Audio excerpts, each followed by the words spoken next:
오늘 본문 말씀은 우리가 너무나도 잘 아는 이 부자와 거지 나사로의 비유입니다.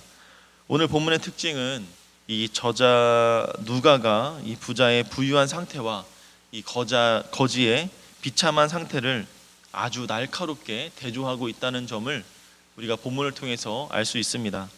먼저 누가는 이 부자의 상태를 이렇게 이야기하고 있습니다. 19절에 보면 한 부자가 있어 자색 옷과 고운 베옷을 입고 날마다 호화롭게 즐기더라.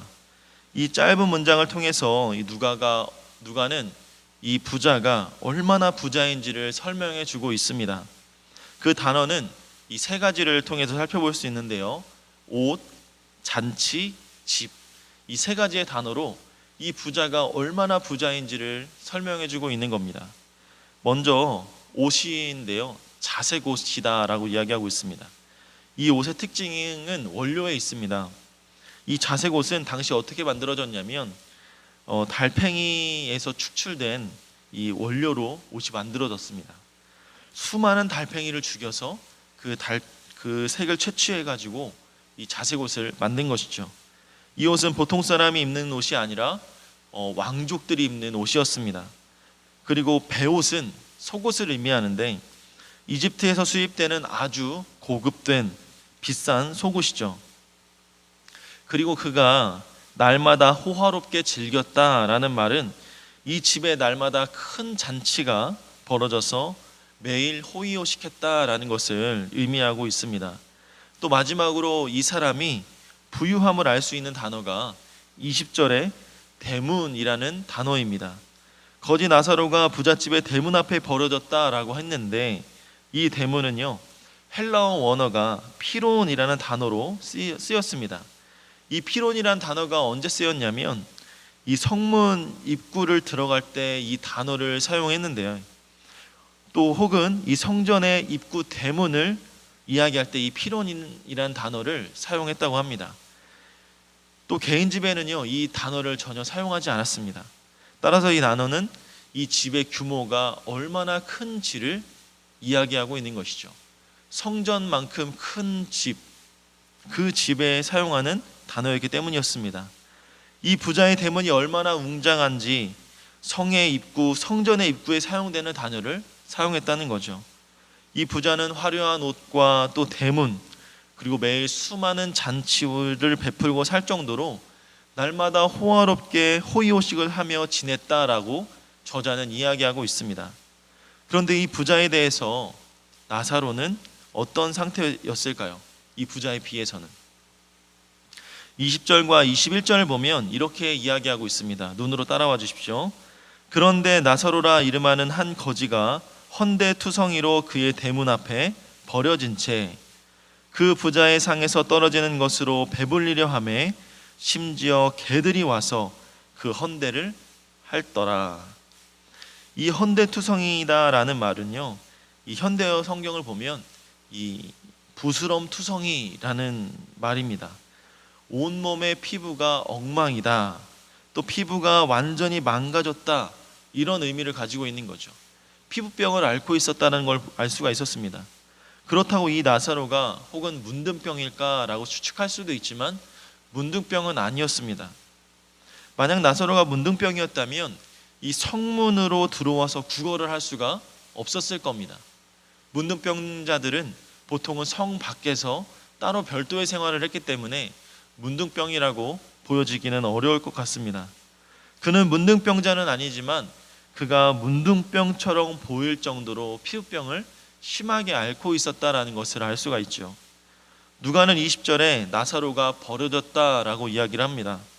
그래서 학자들은 이 버려졌다라는 그 단어를 보아서는 스스로 움직일 수는 없는, 태어날 때부터 장애인이었다라는 해석도 그런 학자들도 많이 있습니다.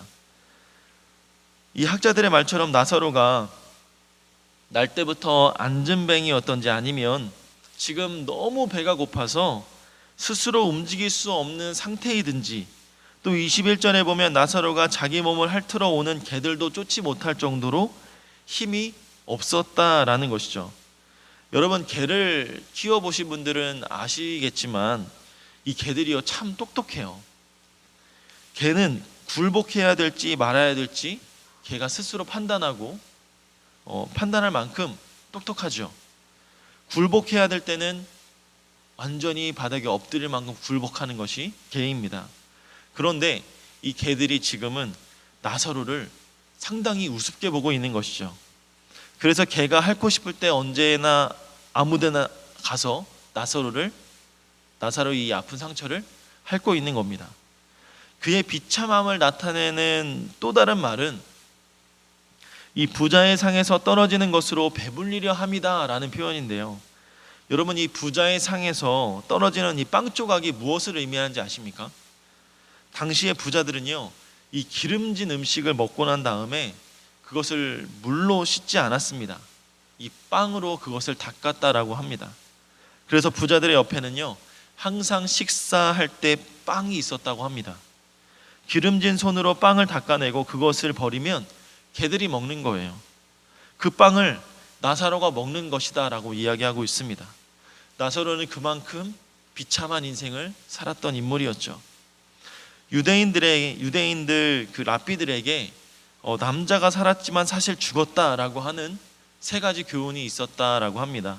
첫 번째는 남자가 부인에게 지배를 받는 남자, 여자에 의해서 지배를 당하는 남자는 살았지만 죽었다라는 것이죠. 또 두 번째는 자기 먹을 것을 다른 사람의 식탁에 의지해서 살아가는 남자, 살았지만 죽었다라는 겁니다. 세 번째는 온몸이 진물이 흐르는 상처를 입은 남자, 그래서 남들과 교제할 수 없는 남자는 살았지만 죽은 남자다라는 것이죠. 이 세 가지 중에 두 가지는 나사로에게 속해 있었습니다.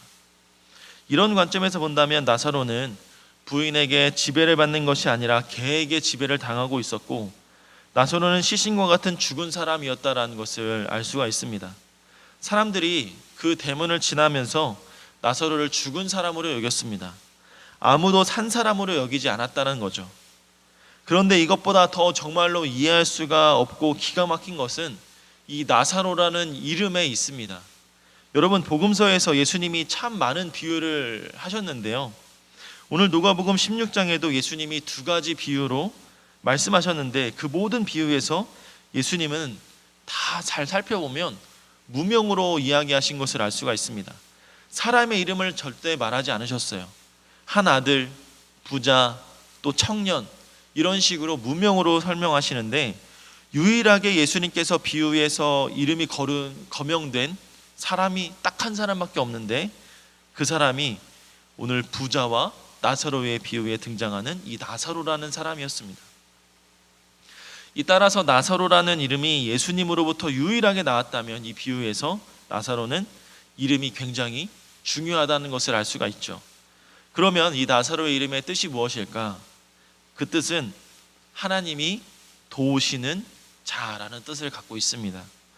따라서 우리는 본문을 보면서, 우리는 이 나사로의 이름을 보면서 도대체 하나님은 나사로에게 무엇을 도와주셨느냐, 이런 것을 추측해 볼 수가 있죠. 우리가 하나님이 그가 장애인으로 태어난 것을 도와주셨을까?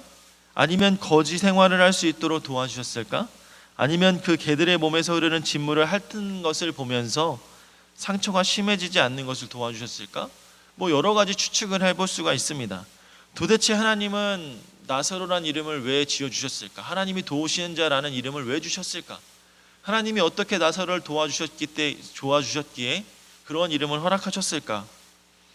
하나님은 언제 나사로를 도와주셨을까라는 것을 스스로 질문하고 생각해 볼 수 있게 만든다는 것이죠. 나사로란 이름은 하나님이 돕게 계신다라는 뜻을 가진 이름입니다. 하나님은 나사로의 무엇을 도와주셨을까라고 생각하는 것까지가 우리가 세상에 비춰진 모습이죠. 그런데 나사로의 모습을 보면 그러한 거지와 같은 인생을 살았지만 죽는 순간부터 이것이 역전이 되는 것을 볼 수가 있죠. 22절부터 두 사람이 죽었다라고 이야기하지만 사실은 같은 죽음이 아닌 것입니다. 우선 나사로는 죽어서 천사들에게 받들려 아브라함의 품에 들어갔다라고 이야기하죠. 여기서 이 받들려라는 말은요, 이 에스코트를 했다는 말입니다. 왕이 성문에 들어가면 이 친위대가 쭉 있지 않습니까? 왕의 이름을 부르면서 왕이여 만세 만세 하면서 소리를 지르는 장면을 종종 볼 수가 있습니다. 나사로가 죽었을 때 하나님은 수많은 천사들을 보내서 천사들의 호의를 받도록 하여서 이 천국에 입성할 수 있게 해주셨죠.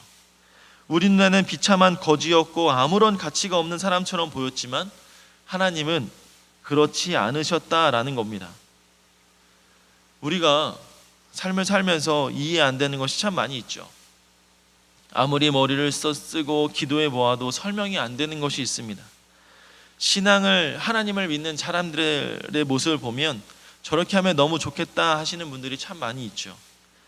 우리들도 보면 신실하고 정직하고 사랑이 많고 흠이 없는 성도들이 참 많이 있습니다. 그런데 그들의 삶 가운데도 잘 보면 고난이 너무나 많이 있어요. 참 열심히 신앙생활한다라고 하면서도 우리에게 고난이 많이 있는 거죠. 자식을 잃고 몸이 병들고 또 사업이 어렵고 이것이 욥의 고난일까? 말로는 설명이 잘 안 됩니다. 오늘 나사로의 이야기를 보면서 희미하게 제 마음에 빛이 비춰졌습니다. 나사로의 이야기는 이 세상의 끝이 아니라는 거죠. 오늘 말씀대로 눈에 잠깐 보이는 안개이고 우리가 보는 것은 풀과 꽃 같아서 금방 시들어져 없어져 버리는 겁니다. 하지만 하나님의 관점은 세상 가운데 있지 않습니다. 하나님은 그가 세상에서는 나사로가 참 불편하고 힘들고 어려운 모습으로 삶을 살았지만 그가 죽고 난 하늘에서는 전혀 다른 삶을 보여주고 있죠. 그가 여기서는 아프고 울었지만 하늘에서는 그와 정반대의 모습을 살고 있다라는 것을 볼 수가 있습니다. 하나님이 도와주신다는 것은 이 나사로라는 이름은 이 세상 어디에서도 하나님이 도와주신 것이 없는 것을 볼 수가 있습니다. 그러나 우리가 기억할 것은 이 세상은 잠깐 왔다 가는 것이다 라는 것을 알 수가 있죠. 그래서 나사로가 죽어서 영원한 천국에 천사의 손에 이끌려서 그 만세 만세 부르는 그 영원한 영광에 들어간다는 것입니다. 오늘 이 부자와 거지 나사로는 우리가 너무나 잘 아는 말씀이죠. 이 말씀을 빗대어서 우리에게 주는 교훈은 이 세상의 고통과 고난은 잠깐이다라는 것입니다. 지금의 모습을 하나님 앞에 내어놓고 불평하고 원망하고 그런 모습이 아니라 우리가 하나님 앞에 어떠한 모습으로 하나님의 천국에 들어갈 때 우리의 모습이 어떠한가를 더 중요하게 여겨야 한다는 것이죠. 사랑하는 여러분, 우리의 삶이 지금은 비록 어렵고 힘들고 비참하고 괴롭고 정말 말로 표현할 수 없을지라도 우리의 이 세상의 모습이 아닌 우리가 영원한 천국 하나님 곁에 갔을 때의 모습은 전혀 다르다라는 겁니다. 우리가 그 천국의 소망을 가지고 매일매일 하루 하나님을 기대하며 하나님께 기도하며 살아갈 수 있는 우리 모두가 되기를 소망합니다. 날마다 어려운 환경 가운데서도 주님은 우리와 늘 함께 계심을 잊지 않으셨으면 좋겠습니다. 이 세상의 삶이 정말 비참하고 어렵고 힘들지라도 우리가 세상의 삶으로 끝나는 것이 아니라 영원한 천국의 소망이 있기 때문에 천국의 소망을 두고 살 수 있는 우리 모두가 되기를 바랍니다. 죽음 이후에 분명히 심판이 있습니다. 그리고 그 심판 가운데 하나님의 영원한 사랑이 있죠. 우리가 그 마음을 붙들고 우리가 주님 앞에 한 걸음 한 걸음 기도하며 나아갈 수 있는 오늘 하루 그리고 또 내일 또 한 주간의 삶이 되기를 주님의 이름으로 축복하고 소망합니다.